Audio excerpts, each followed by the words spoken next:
Aujourd'hui, plongeons dans l'histoire fascinante d'un roi oublié, un symbole de courage et de résistance face à l'expansion romaine.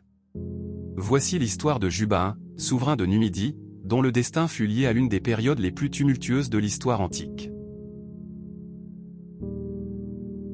Nous sommes au 1er siècle avant Jésus-Christ, en pleine guerre civile romaine.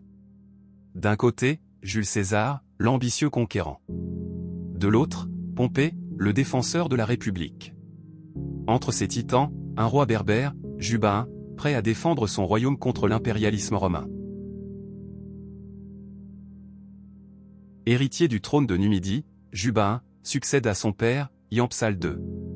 Fier et indépendant, il s'oppose fermement à l'expansion romaine en Afrique du Nord. Son soutien à Pompée et Scipion lors de la guerre civile n'est pas un hasard, il voit en César une menace directe pour l'autonomie de son royaume.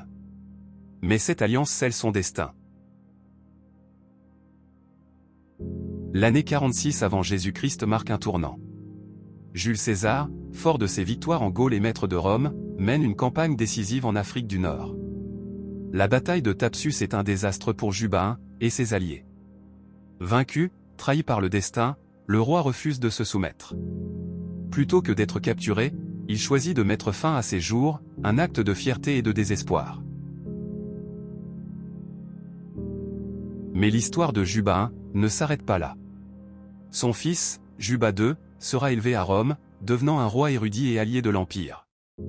Pourtant, la mémoire de Juba I reste celle d'un homme qui s'est battu pour l'indépendance de son peuple, un symbole de la résistance berbère face à la domination étrangère. L'histoire de Juba I nous rappelle que la lutte pour la liberté et l'identité transcende les siècles. Un roi, un peuple, une histoire gravée dans la mémoire de l'Afrique du Nord.